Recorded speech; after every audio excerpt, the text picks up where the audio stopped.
Good morning, everyone. Thank you so much for joining us today and on our last and final session of Campaign School. I'm so excited. I can't wait to see what you do next year in 2026. I'd like to welcome Joanne, Kathy, and Arlene. Arlene has, yeah, there she is. The three of them, I'm so grateful to the three of you for agreeing to give away your Saturday morning to provide advice to all of us. Thank you so much. I regard you as experts in this field, which is why I asked you. Arlene is a school board trustee, and she's really interested in knowing if anyone else is considering school board. Can't get much more important than taking care of our children. Joanne was the first female warden of Middlesex County and was mayor for 12 years. Is that correct, Joanne? Okay. And Kathy, oh my goodness, Kathy. Kathy is, I should have said, Joanne is from Strathroy. Kathy is the mayor of Lucan Biddulph Township. She's run also at other levels, and she's been an amazing resource for me over the years. So let's begin. So our first session is we're going to talk about building your team and timeline. We did not practice or rehearse this. So we're going with the flow. That's what we have. We're going to define key roles, discuss volunteer engagement, and create a sample timeline. So I know, Joanne, that you had made some notes to prepare for today. Would you like to share some opening remarks? I shouldn't have told you I made notes. Now I have to go first. Well, really happy to be here, even if it's a Saturday morning. There's never a bad time to talk to other women and encourage other women to be the best that they can be and do all that they want to do. Because this is something, if you're putting your hat in the ring, you're obviously thought about it, because it's not just something you're going to pick up and say, well, let's just do this. It's something that you're thinking of. That means you already have the skills to do it. So just from my own experience, I am from a small municipality. I was in politics for 30 years. The first time I ran, I asked for a position on the Recreation Services Board. I did that for a couple of terms, so I already knew a lot of the people that were involved in our community. I've always lived here, so I'm not a new name. Also, my first election, I worked at a newspaper office, so all of my advertising was half price. That was a bonus. But I only spent money on one sign, which my husband made, put it in my front yard, and went thinking, I'm never going to get on, but I want my name out there, so I'll be lucky the next time. Never mind, I did get on. 18 people ran, and I managed to come in second, so that was really cool. But building your team and your timeline, I think that's what we're going to be talking about today. So I think you really need to start well before the day. Have your plan in place so you're not running like a chicken when the rip drops. You really want to make sure that you hit the ground running. Divide up all the tasks. Get the paperwork out. I really find if you write it down and make that plan so you can see the whole thing, that really works. I also say listen to what's going on in your community, because you're going to be asked a lot of questions that you're not used to answering. Take the one or two or three maybe issues that you're really passionate about, figure those out, find out the answers you need, but also watch council, go to council meetings, sit and become um, knowledgeable about what's going on in your community. Because when you start knocking on doors, they're going to ask you all kinds of questions, and you're going to want the answers at least partially in your mind. So those are just a few of the things that I think helped me move forward. And your speech is vitally important. You don't need to talk about yourself. They know who you are. Talk about what's important to the community and how you're going to help get it there. I'll pass that on to Arlene or Kathy. Arlene, how about you?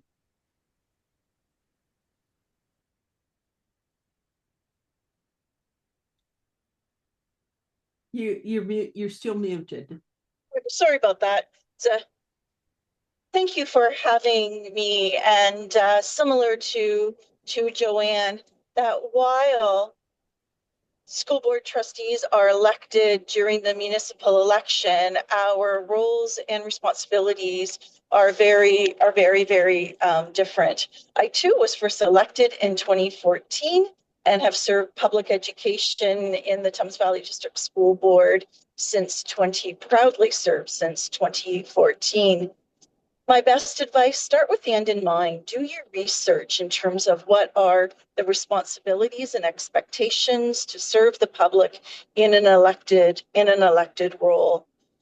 Look at who and what it is, who and why what your why is, because your why will carry you through both being elected and then serving in your role.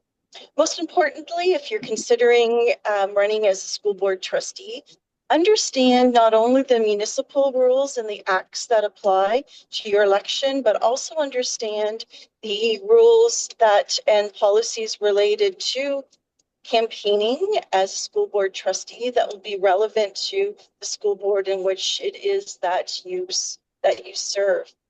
And unlike municipal leaders, a school board trustee's geographical area is oftentimes far larger. So find your team, find your champions in public education, and make the connections with your municipal leaders. They too serve, although in a different capacity, but oftentimes can be your champion. That's great. Thank you, Arlene. Kathy. Well, I will echo my thanks for having, I don't know if you can hear my dog in the back, but she seems spooked by something. But thanks, Helen, for having me here this morning. I'm like Joanne, anytime I can speak to a group of women and try to encourage them to take their leadership game to another level, I'm always up for it. So really looking forward to the discussion we're going to have this morning. I don't have much more to offer than what Joanne and Arlene did. It is incredible to be, you need to be organized, and your timeline, you really need that set out. And it's going to look different than it was for me since, municipal, the actual job of elections and municipling and campaigning has changed in that when I first ran in 2010, we had a whole year. The election season started in January and ran right until October, whereas now it's a much shortened window. But that doesn't mean the organization isn't as important. So first things you got to figure out is your timeline. You need to surround yourself with people you can trust. And as Arlene said, you have to be clear on your why. You really, really do, because if you're not, people see through that. And I know that Helen has talked about this, but your why, think about it as your elevator speech. You know, you've got 30, if you're door to door, you've got 30 seconds to 45 seconds with somebody, and you've got to make an impact right there and then. So you've really got to be clear and concise, and you have to know it. Go to council, as Joanne said, familiarize yourself with the process, with the concerns of the community. But I would also say, as a new candidate, as somebody who's never run, you aren't expected to know everything. And so you pick the issues that speak to you. So if it's, your community needs a dog park, then, and that's important to you, then, be familiar with that. If it is, road safety, then be familiar with that. That's, if it's something in parks and recreation, like really zone in on that. But you do not have to be an expert in everything. And when you do talk more than you should, that's when you'll get yourself in trouble. So I think these are the themes that we're going to build on today. But I think that's it for me right now, Helen, and I'll turn it back to you. Sure. Thank you both. Already excellent tips for us. And I see that Liz has asked a question. She says, Kathy, that is so true that you do not need to know everything, yet people expect you to. So it wasn't a question. Liz is a counselor in a community, and so she knows whereof she speaks.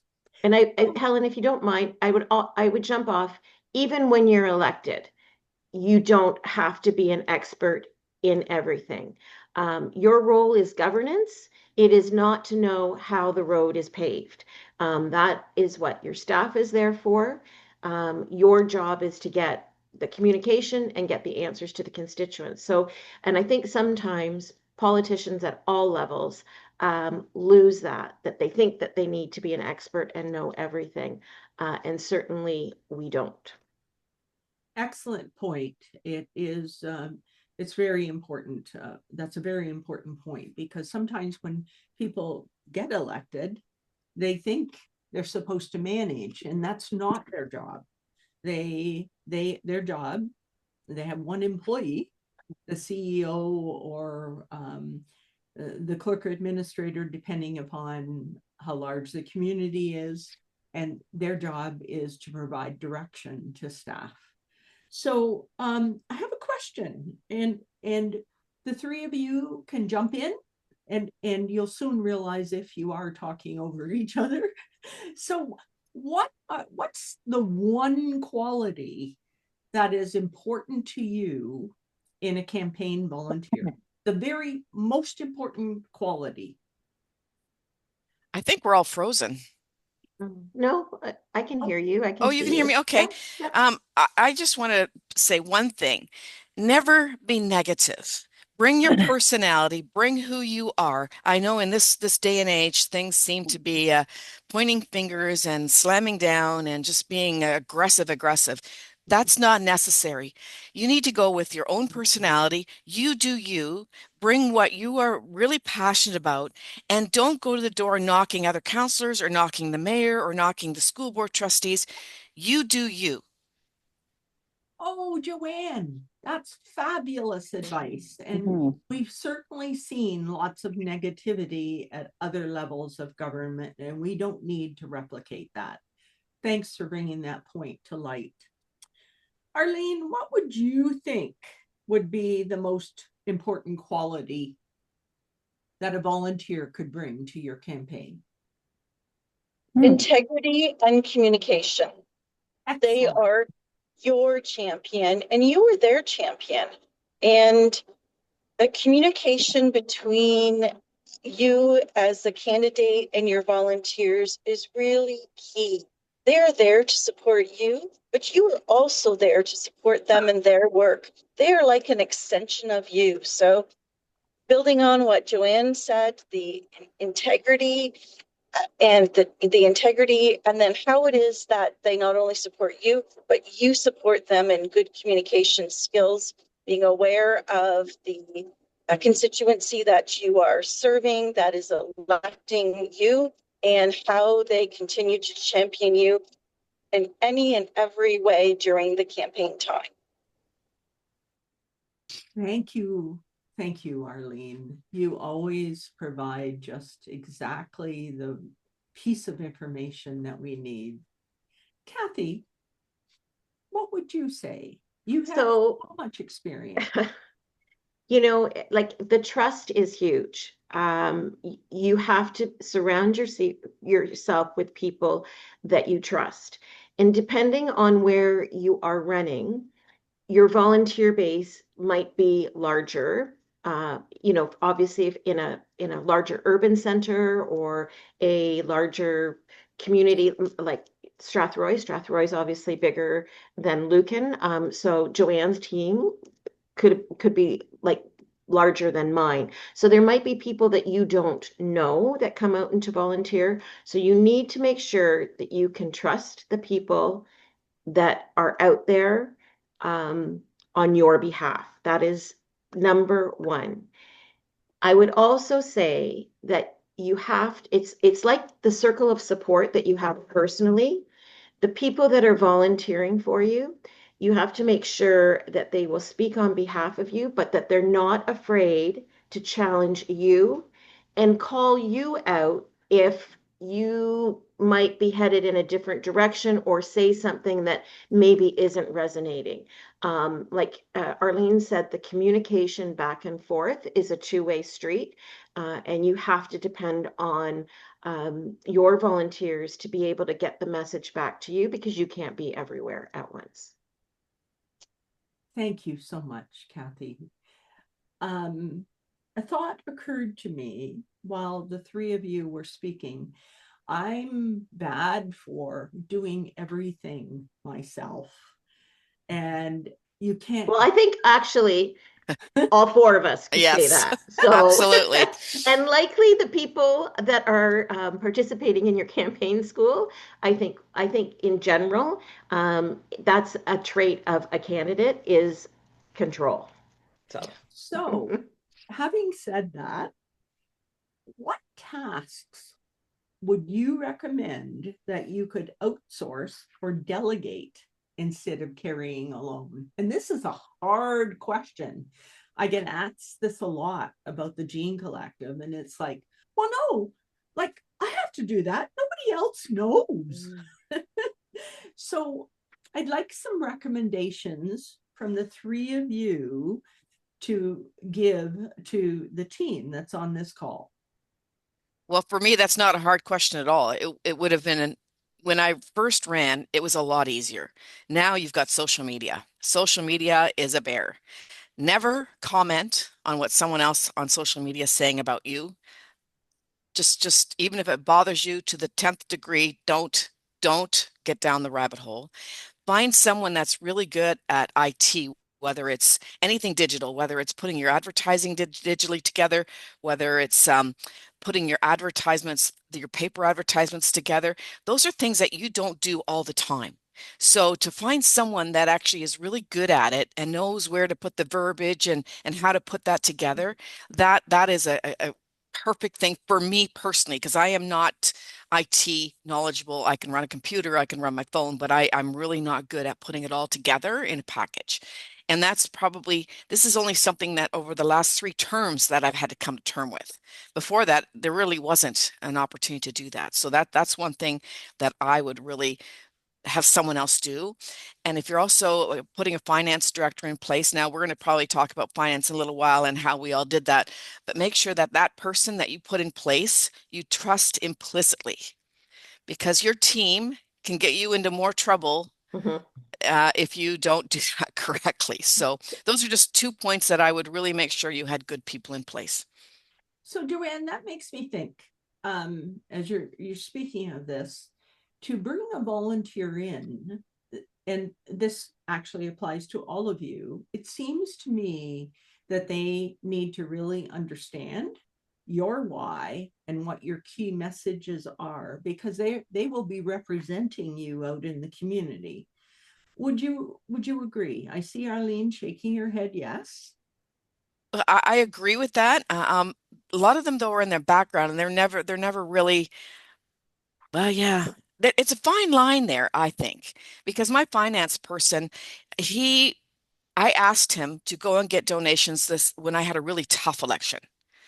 And I said, I don't want to know who you're asking because I don't ever want to be beholding. I will write the thank you notes after the fact, but I don't want to be beholding to anyone. I don't want to know who they are, which is just my way of doing it. There are other people that want to know exactly who's giving and who's giving what. That's not me.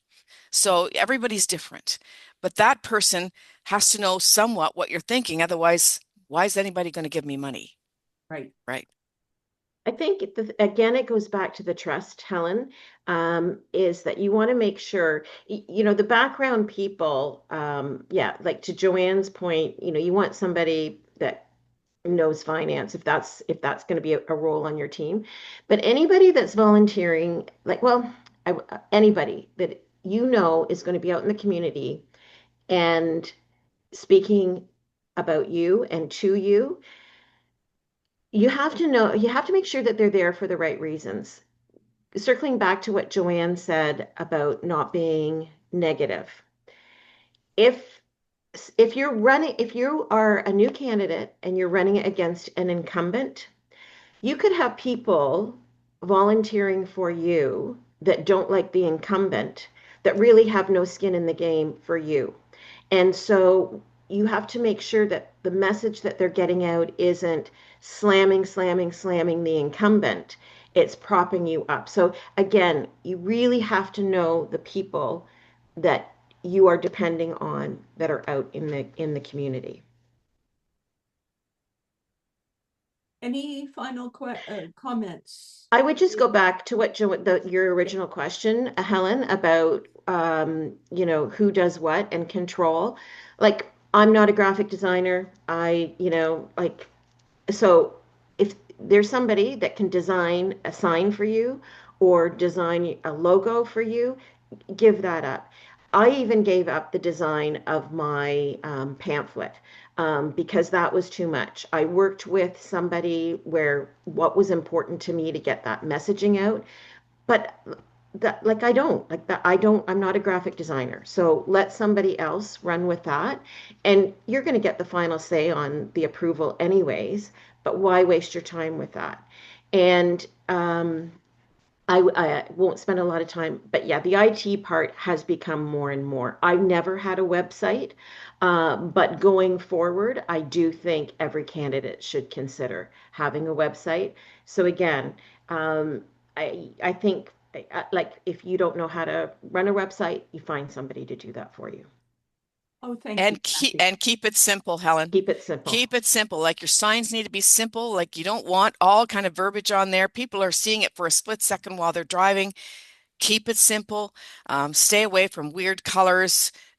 Pick something that is not really a party color. When party, I mean your liberals, your conservatives, or your NDP, or your Green Party. Stay away from those because people are going to connect you with things that you maybe don't want to be connected with. So keep it simple, but think it through. So that's so true. Yes. So let's talk about who those Helen, I'm going to interrupt you because Lindsay's got Lindsay, a yeah. question about um, a website. And if you're in a small municipality, I think you could probably work with a Facebook page. But again, as the campaign gets busier and busier, you may want somebody to be able to co-host that page for you to monitor it, so that you don't have to be on top of it all the time. And we did talk about that briefly one week. Last week I told them about an experience with an individual, a woman who had run for mayor, and she had two young assistants who had to go in every day and monitor her Facebook page because you're a woman, and every individual feels they can be a keyboard warrior behind the faceless technical world. So if you're doing that, make sure you have someone doing that piece for you. So I'd like to talk briefly about what you feel are the key roles in a campaign. I have been asked this, I've given my opinion, but what do you feel are the essential roles that you need to recruit for when you're running for office? So I think you need somebody for finance, especially if you are going to be receiving donations. To Joanne's point, whether you want to know who's donating to you or not, to have somebody managing that is very, very helpful. So I would say finance, your social media support, and then again, depending on where you're running and how big your municipality is, I think that will dictate how large your team is. If you are in a larger center where you know you're not going to be able to see every face, then I would say get somebody to help you with your scheduling so that your time is scheduled, but also that your volunteers are scheduled and volunteers know where they're going to campaign. Get somebody else to manage that. I think municipally, those are the biggest roles. I can add to Kathy's list. I think you have to have a really solid sign team, Oh people that yeah, the are very signs, able, yes. that are really able to go out there and pound those signs in, make sure that they're there every day, that they haven't gone missing, because they do go missing. I don't know. There must be a hawk out there that's really good at pulling signs out. But anyway, that's important because you don't want to be doing that yourself. You've got other things that you need to do. I think you need to have someone that's really good at going over your speeches. I believe you need to write your speeches yourself because it's got to come from your heart and your knowledge. And you don't want to be portraying yourself as bigger or smarter or something. I don't know. I think you need to be humble and keep that on the page. So make sure you have someone that can go over the speeches for you because you need to talk about issues more than you need to talk about yourself. So I think that's good. Social media, absolutely, Kathy talked about that. You really need to have someone that's good at that, that can backstop that. And a backstop, a person that you can trust, that you can talk to, that you can have as a sounding board. They can talk you down when you're really wired. They can help you move things forward just by having that conversation. And you can't do that with just anyone. You need to have someone that you really trust that can just keep you moving because there are times where you'll be exhausted. There'll be times when you're really high. There's times you'll be really low. And that's just human nature because it's a big job. But stay happy through it. Stay excited about it because that's why you're there. And when you get to the end line and you get elected, it's like drinking from a fire hose. So it's another whole other stage, but enjoy the journey. Oh, that's lovely. Lovely. A funny story. I ran the first time 35 years ago. Yes, I'm old. And and things were very simple then. And St. Thomas was quite a bit smaller than it is now. And I had two teenage girls next door. And they and me were our sign team. And we had so much fun. We had so much fun. So it really depends on the size of your community. And as I said, things were so much simpler then. We didn't have Facebook, for example. Can you imagine? We didn't have Facebook. and there was no technology that we used other than signs and getting articles in the newspaper, etc. Arlene, you had your hand up there. Yes, if I can just add from a school board trustee's perspective in being elected, I agree with all of what Kathy and Joanne have provided. I would like to add that as a school board trustee, you're will likely be elected in multiple wards or in multiple municipalities. And so having someone who can be your go-between person in terms of ensuring that your representation is seen in municipalities beyond the one that you happen to live in. Having someone who helps to keep you organized and on top of all of the election pieces that are happening, campaign pieces that are happening in multiple municipalities. Oftentimes, school board trustees are, for example, are not invited to all candidates nights, and you need to all candidate events. And as a school board trustee running in the election, you need to oftentimes do your own research relative to where events are being held in different municipalities across the geographical area in which it is you're seeking to be elected in. The other piece, having someone who, and possibly multiple people, because again, your signs will be in multiple municipalities. Different rules might apply in those municipalities. So being aware of the rules, again, not only where you live, but across multiple municipalities. And then having assigned people in those municipalities who can just help you in terms of managing when those signs go missing because they do, or when they're knocked over because they are. And also making the connections to folks in the municipality who live in the municipality outside of where you live, finding your champions, knocking on the doors and asking for the sign to be placed on their property. So working your connections and having a team member who can help you manage all of those pieces when you're being elected in a large geographical area. I hope that's helpful.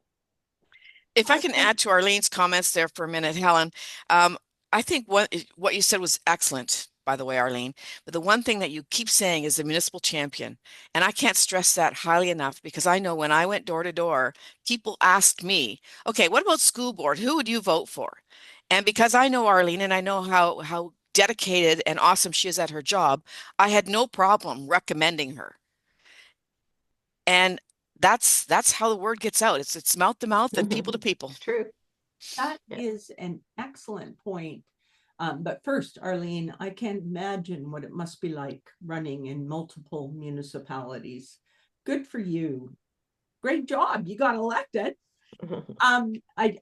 And Joanne, your comment reminded me when I first ran and was elected in 1991, I think one of the reasons I was elected, aside from the fact that I did have a public facing job, was that Steve Peters was a councillor on St. Thomas City Council, and he was running for mayor for the first time. And he supported me and recommended me to voters. And I think that had a huge impact. So having your champions, which can be others who are running, and as Joanne mentioned, that she was asked who they should vote for school board, and that kind of thing can happen. So it is about building your allies, your champions, to help support you as well. They will also ask you, who would you like to work with? If you get Mhm. elected, who would you like to work with? Yeah. When you're running for mayor, that's Yeah. a question I got a lot. Who would you like on your council? So you need to know what the other councillors and the people that are running have in their back pocket and what they can do to move your municipality forward.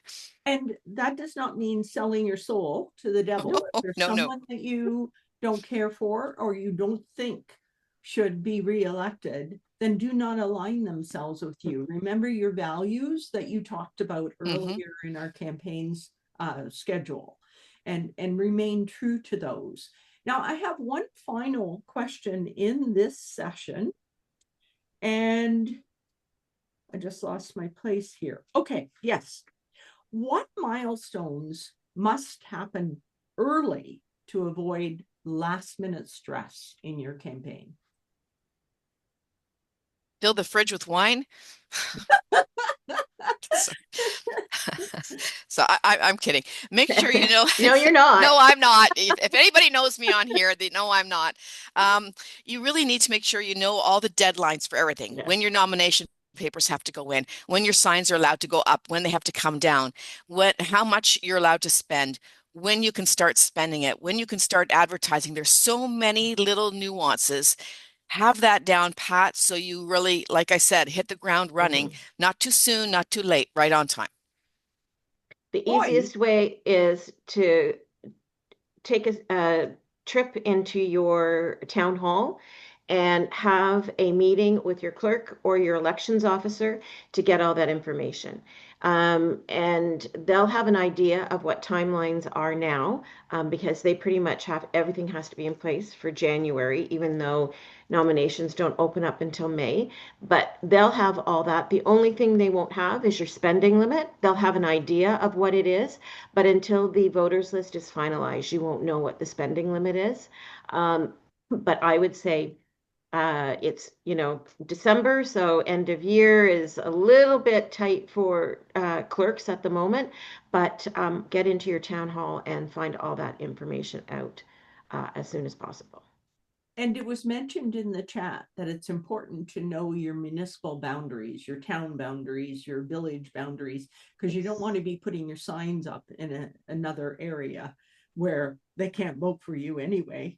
The other thing that occurred to me is that municipalities have different bylaws around size of signs. So when you talk with your clerk, you need to determine that as well. Who would you go to so Arlene, even though it's school board, you would still need to talk with the municipal town clerk because you need to know the size. Yes. Okay. And I see. And as I said, sorry to interrupt, as a school board trustee, you could possibly be running in multiple municipalities where there will be different bylaws And in addition to that, the school board relative to school property and what you can and can't do on school property, the school board will have policies as well. Excellent point. Okay. And Helen, one more point with Sure. your signs. There are multiple places you can get signs from a small town point of view. Buy local. Local. Yes. You're going to save money if you go somewhere else and get Amazon to deliver them, but don't do it. Go to your local person and make sure that everyone knows that's where you went. And get that early because there's a lot of demand for signs. So you want to make sure that you've at least got that contract, that relationship in place. Because remember, it's not the election is just not happening in Lucan Biddulph. It is happening across the province. So it's all the communities. And especially when you are beside a large urban center such as London or Sarnia, when you're going to have lots and lots of candidates, they may be, it's every sign shop is in demand. So have that in place well in advance. So a couple of points were raised in the chat. One was you cannot put like the municipal logo on your signs. And it was mentioned that candidate signs were all removed by the town because they had done that. And I think there was another point about reusing signs. I ran 3 times and I used my signs. My first one I couldn't reuse because it said elect. And so the next 2 times I used re-elect. And speaking of exposure, in my last term, my vote declined. And I believe it was because I didn't really run. I was busy. I didn't put out many signs. I wasn't door knocking, or I still got elected, but I was near the top my first time. And my last term, I had slid a couple of points, so below. So I think some exposure is important, but just make sure you're doing what you are supposed to be doing. Check everything with your municipal clerk. So I'd like just just on the reusing of the signs. Yes. Again, that's a finance question, because if you keep your signs, you have to account for them in your financing. So again, your clerk can help you kind of navigate that, and your finance person can as well. I still have a brochure from one of my campaigns, and I have a sign in the garage that I kept for memorabilia. So I'd like to move on. It's time to have a chat. And by the way, I did have a break in there, but what I'm just going to say, if you need to move or have a bathroom break, go ahead and do that. We'll just continue. So the candidates who are online today, we talked a lot about your messaging in previous sessions. So I'd like to ask, and if you've got a piece of paper in front of you, feel free to write this down. So if voters remembered only one thing about you, what would it be? And I'd like you to take a few minutes to think about that. When we stop recording, no, you can put it in the chat and we can have a look at that together. So a question for the team here, while those individuals who are watching write what's the only thing about you that you hope voters will remember. I'd like to ask Kathy, Joanne, and Arlene, how do your values show up in your campaign message? I'm Never swear. Well, again, excuse me, Kathy, you've already mentioned one piece, Joanne, when you said several times, don't be negative, don't talk negative about your candidates, the other candidates. That speaks to a value you have around your integrity. Kindness is what you should always have. That's just in life and in any campaign that you're running. You don't need to be a bully. You don't need to use words that you would never use otherwise. You don't need to pretend you're not you. Great. Yes.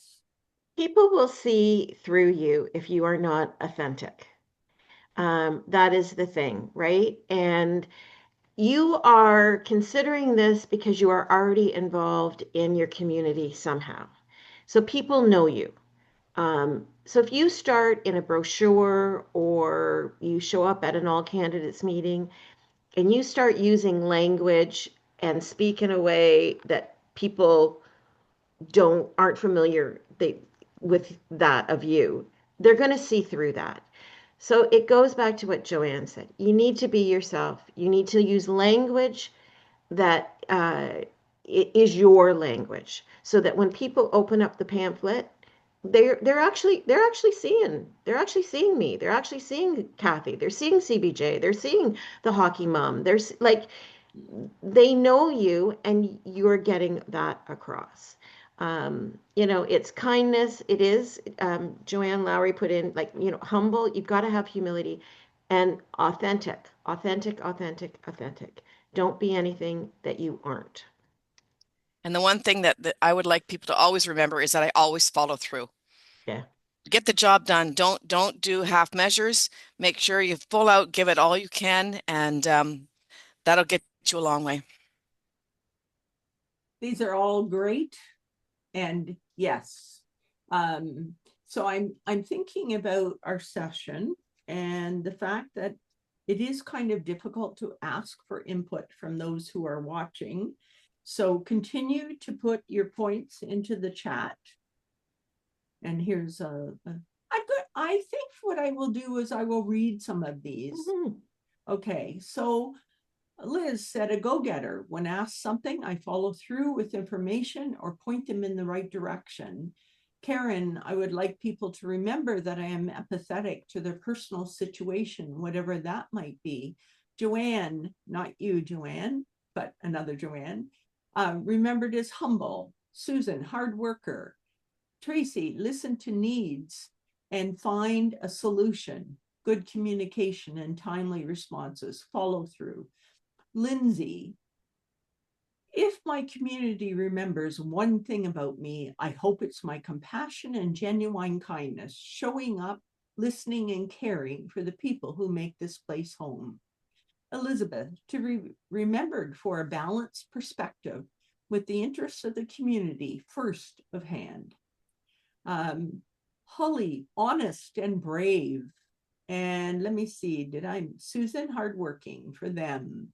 I said that one, yes. Let me see. Oh, Sarah, I want people to remember that I felt authentic to them, that my passion for wanting to help others comes through in my messaging. Oh, all wonderful points. I just think I have the greatest team here. I'm so excited about the future. So I'd like to move on, and we are going faster than I anticipated. But of course, that's something you just really can't plan for how it's going to work. So I think I'm going to move on to budgeting and fundraising. The three of you, you've self-financed your campaign. And I know that the clerk would have given you the amount that you could use within your municipality, and it's based on population, correct? Okay. I think it's on the number of voters. Number of voters. Okay. Mm-hmm. Okay. Mm-hmm. So we can't talk a lot about that I'm thinking, but I'm struggling as I Well, say. you can, your clerk, Go ahead. as I say, that I really believe that it's and I apologize to everybody. We probably should have found that out before, but I'm fairly confident that it's the number of voters because that spending limit comes to you at some point during the campaign. And I think that is when the voters list is considered, for all intents and purposes, final, even though you can go to you can vote, get on the list up until voting day. But your clerk, it won't change that much from the last election. So your clerk can give you an idea of what the spending limit was in 2022. And you will have an idea of what that limit is.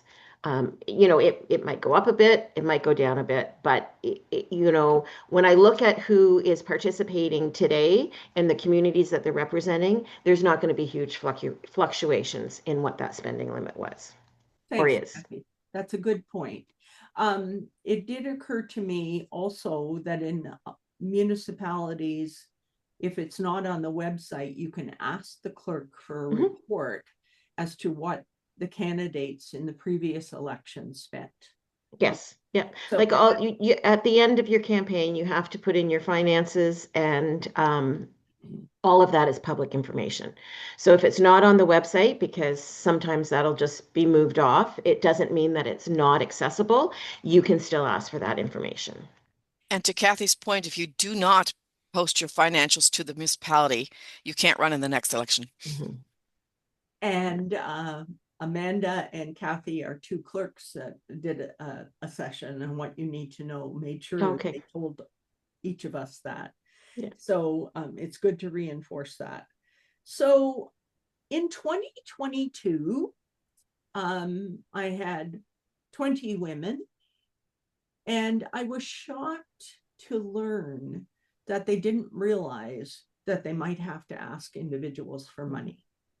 So I'm thinking that maybe we should talk about that for a minute, or I can just present the experience, what I learned from that campaign. Kathy, you look like you're going to say something. Well, I mean, I think in fairness, I did self-finance mine. I did take donations, but I did not solicit them. So I think I need to put that on the table first. But that was also because, I had done a budget beforehand. I knew what personally I was prepared to spend. And I felt that I could run the campaign with my contributions. It is difficult, and we can talk about this. It is difficult. There's no question. It's difficult for women to ask for money, and again, if that is not something that you're comfortable with, then get somebody on your team that can ask for money. But you also have to be prepared in the event that you have somebody that wants to donate, that wants to meet with you, so that you might have to actually close that ask. So you do have to prepare for that, and you shouldn't shy away from it, from receiving money. There are members of the community that will come out and will just naturally donate. But municipally, it is difficult because it's not like a provincial campaign or a federal campaign where people who donate get a tax receipt. You don't get a tax receipt when you donate municipally, which I think is very unfortunate, because I think it does limit, especially in small communities, your pool of resources. So as you were speaking, it occurred to me, this is where it becomes really important that you know why you're running, and what your causes are and what your key messages are, because you're going to be asked those questions by donors who may want to donate to your campaign. So you need to have those down pat. Yeah. I have a budget that's generic that I'm going to send to the participants, and they can just pick and choose. It'll be in Excel, and you can pull off the ones you don't want, just delete them, and it will give you a starting point. In 2022, and I can send those, but it's 4 years old, in Lambton County, and I only did Lambton County in 2022 because I never envisioned we were going to be across 3 counties. I collected sign prices, sign and print prices. It was quite a demanding job, so I won't do it again, but I do have that spreadsheet. And if people are interested in having that, you can just let me know and I can send that to you as well. And I may send it anyway, just to give you an idea of costs. Yeah. So Helen, while they're looking that up, I just want to add a few points to what Kathy said, and I'm not going to repeat what she said, but there are reasons why people will ask or will not ask for money. I've run elections without asking a single person for any money. I've run elections where I've had to have money because it was a difficult election. So reasons, if you have the funds, like what if you don't have the funds? You're going to have to get the funds from somewhere because somebody has to pay for those signs. Like you have to have money some way, somehow. Now, I built up a account for that when I was on council, and I used that money that I received as a council member to pay for the next election. So that worked for me, but not everybody has that opportunity. So be careful, because we want everyone to have the opportunity to run. Not because you don't have funds, that's not a reason not to run. You have to find those funds. A difficult election, that's when I really had to go out and be a little more aggressive. Some people volunteer money. Some people don't. Don't be afraid to ask. And that's why you need a good person in place. So what my points were, stay within your legal parameters. Kathy touched on that. Absolutely stay within those parameters because you don't want to make the news. Find a good person you can trust. Again, I mentioned that earlier. If that person gets into trouble, you're the one that's in trouble because you're supposed to be on top of everything that you're doing. List donors. Go through your own personal list of people that you know are really community minded and may be able to help you. Ask, and remember, flexibility and pivoting is key. So, like there's all of that has to be taken into consideration. And good luck, because it's really, people want to support you if they trust you and they want you on council. So it's not a bad thing. That's true.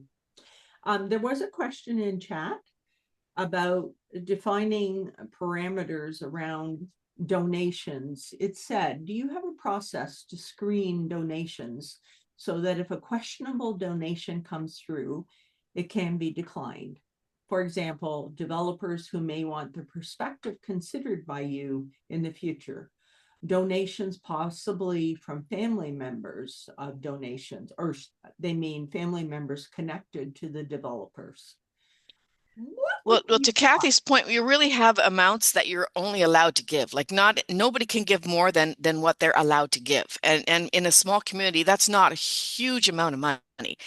Developers are something that you have to deal with yourself. I can tell you the last election, one of the developers in our community, he was really mad at our CAO, and he told me right to my face, if you don't fire your CAO, I'm going to help you lose this election.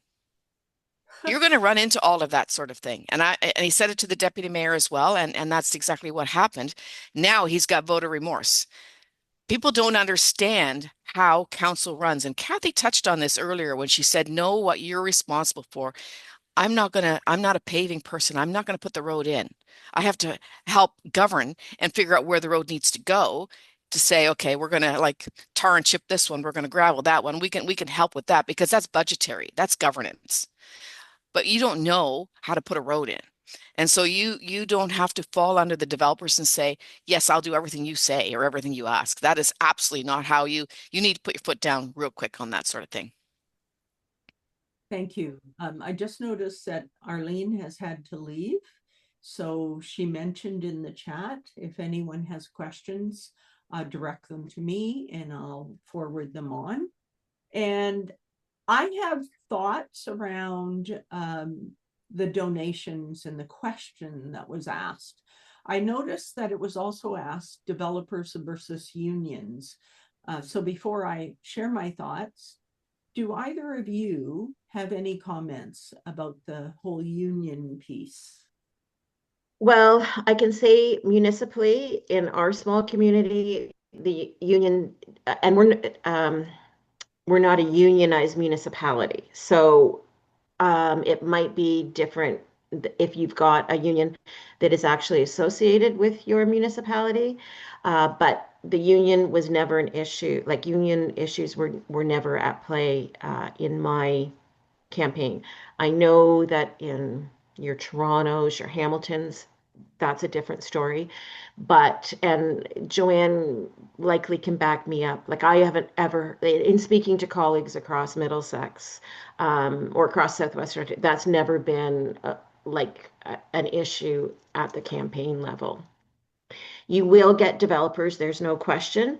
And that's like that is up to you personally. You can accept any donation you want and you or you can decline. And that is again your personal, and that's where you have to decide what your hill is. I would say um, if you are in tight and you need money, like it's difficult to turn that money away. You always have to remember you are one voice on council. And a developer can pressure you all he or she wants, but you are still, you're not the one that's making that decision. And it doesn't matter. Like people want to paint a wide swath with developers. But you can also remember any landowner can be the person that owns the gas station, can have a property matter and come to you and be putting pressure on you. Anybody with any sort of municipal issue can try and put pressure on you to make a vote one way or the other, whether they are a builder, a developer, a gas station owner, a shop owner. You're going to be making decisions regarding economic development policies for main streets, that sort of thing. Anything that affect, you're going to be making decisions on water rates, property rates, that sort of thing. Anybody that donates you has the potential to put influence to try to influence you. So, I would be hesitant to paint a brush with everybody. But back to my first statement, you have to decide what your limits are and what's important to you. Kathy, that was what I was going to say. Well, You did it for me. That's great. Thank you. It is a personal decision. And what occurred to me while you were speaking is we also have to remember our personal conflict of interest, which we may have in an issue, and to ensure that that is declared. Say, I can't think of one right now, but I do remember reading of, oh, I know, is on council in London, and he's closed his restaurant. And one of the things he said in the newspaper article was he had to declare a conflict of interest so often. And so he doesn't want to do that anymore. So you need to think about, do you have ownership? Do you have interests somewhere else?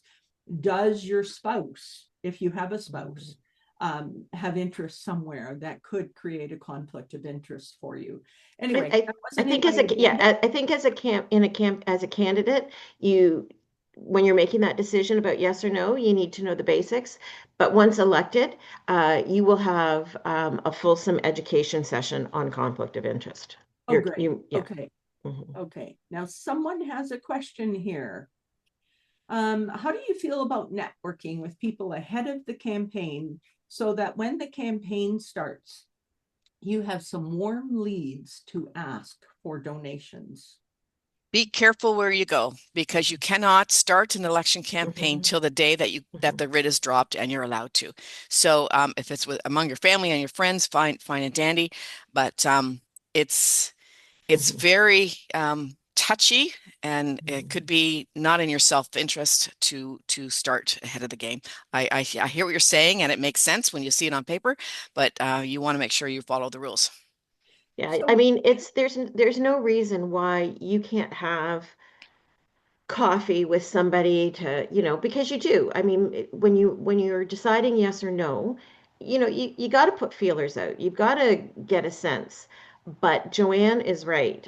You have to be careful with what could be considered to be campaigning before that May date. Would it be okay to have coffee with that friend and say, I'm thinking of running. What's your thoughts on that? And do you have ideas on where I could go to ask for money if I run? Would that work? Well, certainly you can have the conversation to say, I'm thinking of running. Um, and, but again, you have to be careful of your language. You can say, so Helen, you and I are having coffee, and I say, okay, Helen, this is what I'm thinking of, and I know that there's a lot that I need to consider when it comes to putting my campaign together. I know I need to think about volunteers. I need to know that I can think about money. Perhaps maybe you can put your thinking cap on when I decide how I can build that team. But you just, especially if you're going to have that coffee or that conversation in a public place, you just never know how a conversation is going to come back. So just be very mindful of the language that you use. Yeah, like I would say it would be irresponsible not to have those conversations with people to say that you're considering. You can't go into anything blindly. You need to know that there's going to be pools of support and that sort of thing. But just be very, very mindful of that language. And Kathy's absolutely right. So an example could be, I'm walking downtown this afternoon, and somebody says to me, "Okay, are you running for mayor again? I really need to know." I'm not going to say yes or no. I'm going to say, "Why do you think it would be a good idea for me to run for mayor?" Throw the question back to them Mhm. and make them answer the question for you. And then you can say, "Oh, interesting thoughts." You don't have to say yes or no. So you can stay on the safe side. It's just a matter of making sure that you answer it correctly so you're not putting yourself in that position where you're going to regret later. Mhm. That's an excellent point. I'm very direct, so I would have trouble with that, but that's a really good point too. You're going to learn when you're on council to do that with the press as well. You never have Yeah. to answer a question. You answer the questions you want. You make that question your question. That's an important part for later Mhm. when you end And up with that. so one person Mhm. here said, I have had a lot of people ask me if I was running for council, had voided the question, but I love turning the question back to them. Mhm. That's a really good idea. So I'd like to move on a bit, even though we're progressing very fast. I thought we'd be 1 o'clock, but I'm thinking we may not be. So can you give me some idea of, and I know each of your campaigns were different. Realistic, can you give me some idea of realistic costs? Or is that an uncomfortable No, question? Okay. no. So when I first ran in 2010, I ran for deputy mayor of the municipality, and I spent about $3,900. And then when I ran for mayor in 2014, I spent about 5,500. Um, I was acclaimed in 2018, and in 2022, it was about $6,200. My last campaign, I think, was around 9,000. And to somebody's point that was in there saying, self finance or not, it's about what you can do and how you can do it. It's not about whether it's a good thing or a bad thing. Mhm. Um, for me, with all the pressure I was getting from developers, I didn't want my name attached to anybody the last election. That's a personal thing for me. I didn't want to be beholden to anyone. I did get a donation from someone in the community that I accepted, but for the most part, I self-finance because there's reasons why you can or you will or won't. And there's no judgment in that.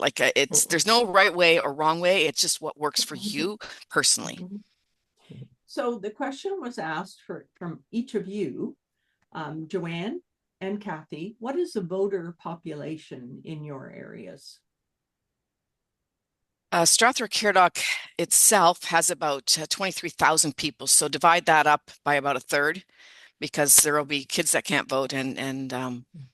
So yeah, I don't know the exact number at the moment. I haven't looked it up lately, but you can look that up on websites. You can go to Okay. the Canada website where they do the what's that called? The when they Statistics Canada? statistics, the stats. Yeah, thanks, Yeah. Kathy. Middlesex, from a Middlesex County perspective, Middlesex County will actually have those numbers on their website somewhere, because it's the voter population that determines who sits on county council. So in Lucan Biddulph, we are a community of voters of less than 5,000. So we have about 4,100 voters in our community. Okay. So that gives, you've given what your cost for campaign was, and now they know the population. That gives me some idea. That was less than I expected, so that was reassuring. And I do want to mention that one of our people who are on this call mentioned that they ran for mayor last election, and she spent about $4,500 reusing signs, and she did get some donations. So that's really, really helpful. So as was mentioned, you could probably divide that population to get some idea of what your spending is, but you could, in most cases, I think that's on the website. In any case, it's the population and the amount and what was used in last elections. The clerk will have that information.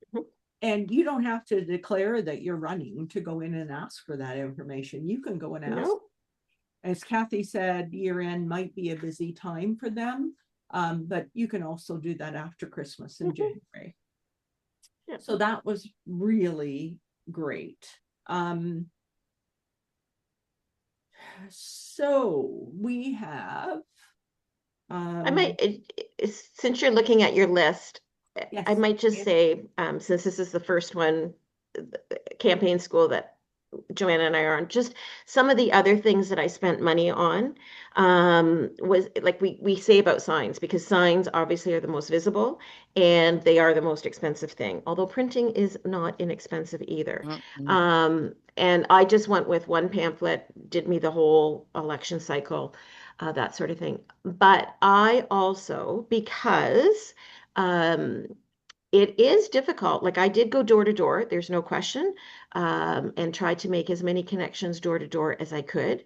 But people, campaigns are different nowadays, in that when you go door to door, there's ring cameras, so people don't answer the door. And people are just busy, and so they don't answer the door, or people aren't home. So I rented community space a number of times, I think 3 or 4 times during the election cycle, where I had an open house, and I did it at different times in the day. So I did it one in the morning, one in the afternoon, a couple in the evening, and said, I will be here. And if you want to connect with me, this is where I will be. That was another way of connecting with the voters and the residents. But then, of course, that was another expense on my budget, was the rental of that community space. But it was great because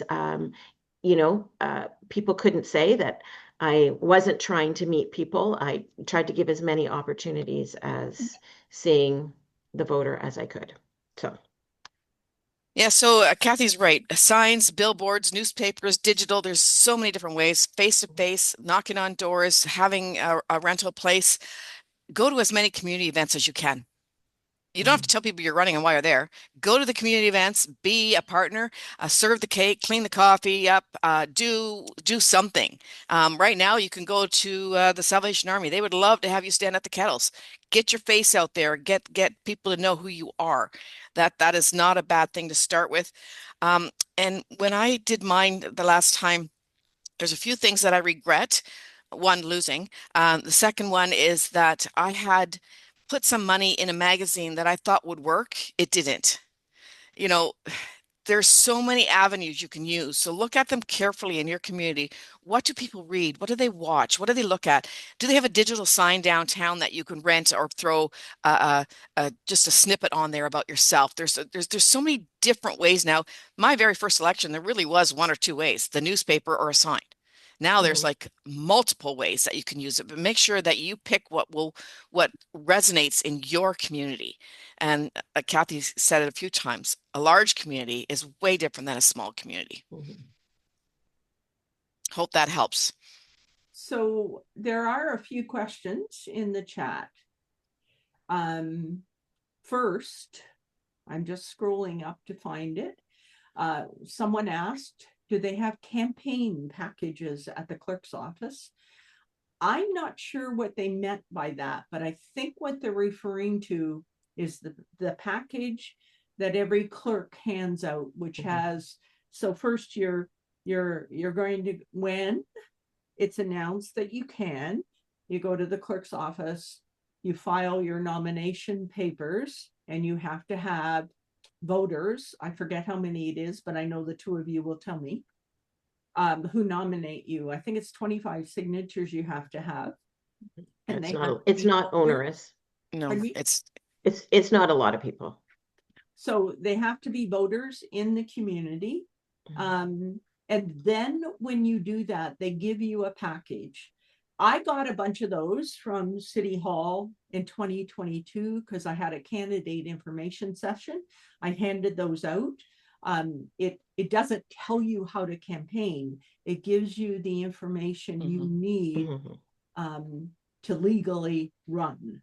Mhm. Yeah. So in terms of a campaign package, if that's what the chat person was referring to, then that's what that would consist of. Yeah. And all of that cannot be done until, and we discussed this when we had our two clerks speak, that Ontario has not released that kind of information yet. So the clerk cannot prepare those yet. But Mhm. that will happen sometime in 2026. What is the day that nominations can be presented to City Hall or to the clerk's office? Anyone? May 1st, Liz said. Okay. Yeah, I'm pretty sure. Okay. So you really legally can't start your campaign in a public way until May 1st. Is that correct? Correct. Okay. All righty. So as I listen to all of that, and as we have this chat, I'm thinking I may need to do a few things that maybe send out to this group. I'm just checking. Nope, no more chat. Because we need to talk about, the group needs to think about building their campaign blueprint. And I did have in the agenda small group work on team, timeline, and fundraising activities. But because I'm choosing not to show and to have discussion around that, I'm thinking we might leave that to when I turn off the recording. Does that make sense to you? Okay. So I'm just looking to see what else I have here. And question that occurs to me for the two of you, you've both been leaders in your community. If this is your first time running, where do you suggest a novice begin? So I'll start. I ran in my municipality as deputy mayor. And the reason I did that was so it's the municipality is Lucan Biddulph. I lived more in the Biddulph area, the more rural part of the area, but I did everything in Lucan. My kids played hockey in Lucan. I volunteered in Lucan. I ran the Relay for Life in Lucan. I did everything in Lucan. So I knew that I had, like, I was pretty visible in the Lucan area. And there was an established counselor in the Badolf part that I quite liked and thought was doing a great job. And I thought, that would be, it's not that I was running to run against that counselor because I was dissatisfied. I wanted to get on council. And I really felt that running municipally wide would be better for me because people knew me and I was successful. Um, and I don't know if that is the same advice I would give myself, looking back. I think you have to be strategic in knowing where your support is and where you think you can leverage that. But the deputy mayor essentially is, steps in for when the mayor's not there, represents the community when the mayor's not there.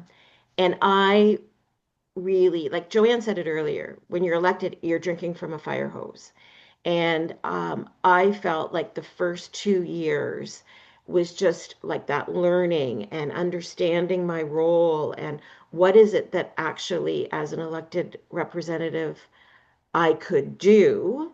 Um, that was what took up the 2 years. So I'm not necessarily convinced that I was that likely the best deputy mayor in that from a governance standpoint, from what the role was, um, I did not I don't think I was fully prepared for everything that I was responsible for uh, after I took that oath of office. Because you didn't have So the experience. because I didn't have that experience.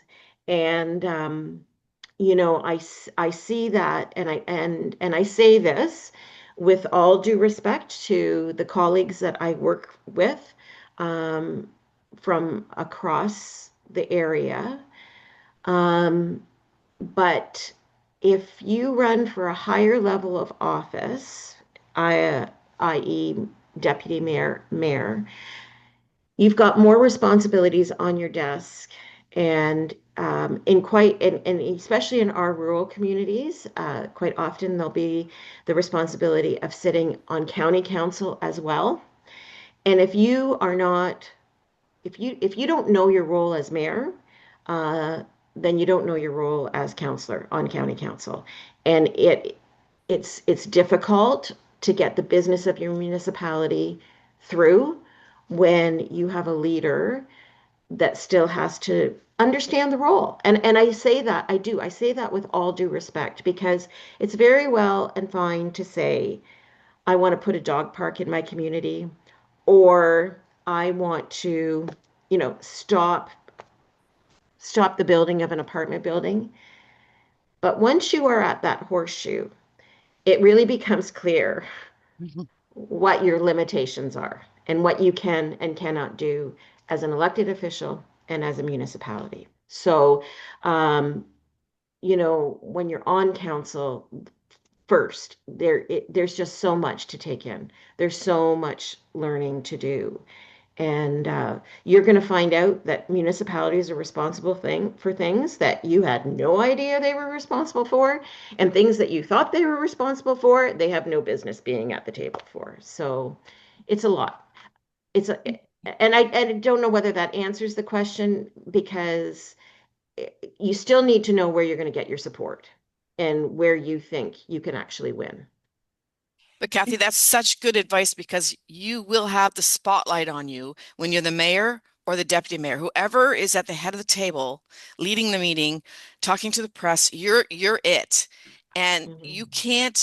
you can't hide. You are absolutely it. And I don't mean this in a bad way. When you're a counselor, you can learn and make a real difference if the spotlight is not totally on you all the time. Now, we were always on TV. We've been on TV since the day I got on council. So it was not unusual for me that way. There are some councils they don't even, well, now you're supposed to record things, but they weren't on TV for years. So people don't even know what you're doing unless they're sitting in the council chambers. But now everything you say and everything you do will be held accountable to you. So if you're the head of the council, it's a big job. It's a lot different than being a counselor. But whatever you decide to do, I think just don't make promises. That's one thing as well. Don't make promises because you don't know, as Kathy said, what you're responsible for and what you're not. You Yeah. don't know why the previous council has already come up to this point with that decision. You may think you know, you may like the decision or not. And I'll tell you, there are multiple opinions on every issue. A little example, you will have a council chamber full of people saying, we need a sidewalk on our street, and they'll just be hammering that down. And then, you'll have the discussion with council and you look at the budget, you go, you know what? It's time we put a sidewalk on that street. You put it in, your next phone call is going to be, but I didn't want it on my side of the street. Like it is unbelievable how the different opinions will come back at you. But stay strong. It's really a fun job. So, Joanne, thank you so much. I think that your video may be frozen, but we could still Yes, hear yeah. you. And that was really great feedback. And I see there's something in the chat. Let me look at this. One of our counselors says it is a lot of research, background research, especially I have found. And yes, that is true.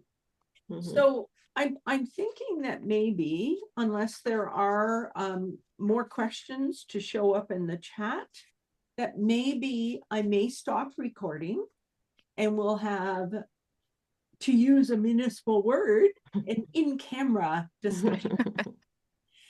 Before I do that, though, I do want to share that personally, an observation I had, I think it was a couple of elections ago. There was an individual that I really didn't plan on voting for. And she held a small launch and invited people, and I went. And I was so surprised and so impressed by what she had to say. She'd obviously worked on her key messages, that I ended up voting for her. So Kathy's comment about organizing small open houses, having a launch at the beginning, in my mind, after observing this, it's a pretty good idea. And a point of clarification I wanted to make in terms of Sarnia. In Sarnia, it's a little different than Elgin and Middlesex, I believe. In Sarnia, you either run for, in terms of council, you run for council or you run for county city. So there's two ways that you can run.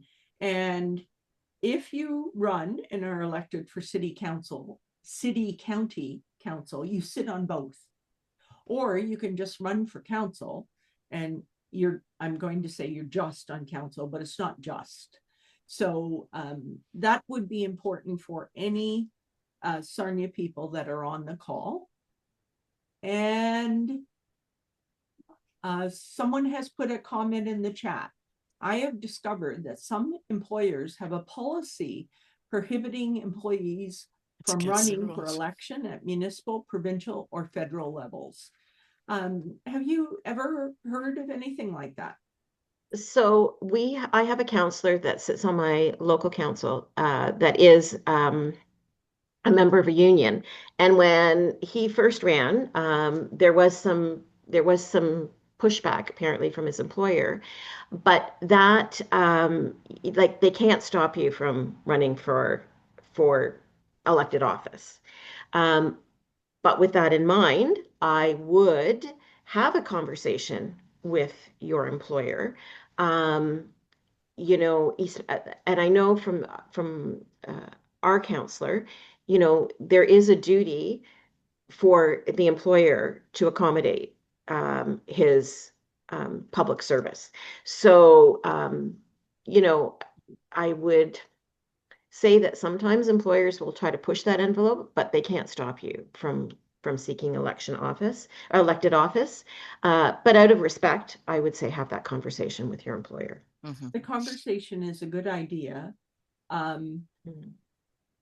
I did not know they could disallow an employee, or they could try to disallow an employee from running. I thought maybe that was something that an employer could do, but you're saying they cannot. Mm-mm. Okay, that's really great to know. Any other questions from the group? Just on that point, though, Helen, and this is just an aside too, and it goes back to doing the research, though, for the position. You need to know when your council meetings are, and you need to know what that commitment is. So, is your council meeting in the evening? Are the council meetings in the afternoon? And on top of your council meetings, there likely would be committee work that you would have to take on. And again, depending on your municipality, the you can likely pick and choose how many committees you want to sit on, but you need to know that. So not only that, out of respect for your workplace, number one, if you are working, you need to know that if your council meetings are at 1 o'clock in the afternoon, you're going to be able to make that. Joanne can speak to how she managed that, because when she first got on council, she was working for somebody. My husband and I, we owned our own business, so I had flexibility there, in able to make my own schedule. But you really need to know that ahead of time, because out of fairness, you cannot you can't go into council and then all of a sudden change the rules for everybody else. Say, well, actually, this 1 o'clock meeting doesn't work for me. When everybody thought, like, I know we made changes to the time of our council meeting, but we did it prior to the election so that any candidate knew our council meetings are Tuesday nights at 6 o'clock. That's Yeah, great. I worked for a credit union for 23 years, and so I worked full time when I was on council as well. So I really had to make sure that I worked every Saturday morning to build up overtime hours so that I could take Tuesday afternoons off when we had county council, because I had to get to London and get to that meeting. But Kathy's right. Committee work takes up a lot of time, and somebody did talk in the about a lot of research and background. You have to do a ton of reading, so you have a lot of things that you do in between time. So it is time consuming, but I still go back to it is so worth. I loved every single part of being on council. I love the people I got to meet, the work I got to do. You were right in there with all the issues, and someone else asked a question here about bad decisions. You know what? Everybody has one vote, and when you're running in the next election, it's really hard to fix something that happened before. Mhm, It's not mhm. impossible, but it's hard. If it's a decision that you didn't like, there are policies and procedures in place in your community on how you would go about doing that, whether you need to put a notice of motion forward, or there's different ways and timelines. That's all part of what you're going to learn when you get on council, because it's a little harder to research that. It should be on the websites, but you know what? Not everything is right front and center. Thank you. It's tough. That question's very interesting, Tracy. And I'll read it for anybody, if you don't mind, Helen. Sorry. Go ahead. It says, unless the previous council made a bad decision, what is your advice about trying to change a previous decision of the previous council? Again, it's knowing what you can do and knowing why was that decision made? Was that decision made because it falls actually under provincial policy? And so the ability for the municipality to make a decision is limited anyways. Like, sometimes you just have to move on. And sometimes you learn from that, how that decision was made, and what can we do to ensure that we're not in that position again? So maybe that's what you're running on is, maybe you're running on more transparency, Do you like the accountability vegetables cut up? if you felt that that was the issue with that decision. But it is very difficult to go back and undo Okay, something I'll a come back previous out in a council minute. did. sorry, I heard a voice there. Mhm. Yeah, somebody's cooking, I know. cutting up vegetables. We going for lunch? Sure. Are there any other questions from the group? Yes, Tracy did respond. Okay, I'll let yeah. you read that. Yeah, so, and that's true. Tracy, I agree just to move on and accept previous decisions, not change it just because you didn't like it. Yeah. So I think that now I will stop recording. And before I do that, I do want to thank, and I hope you'll stay on. I want to thank Kathy and Joanne and Arlene for helping this morning. It's so appreciated. You have so much experience and knowledge that I couldn't think of more competent people to help us with today. So thank you. You're so welcome. Yeah.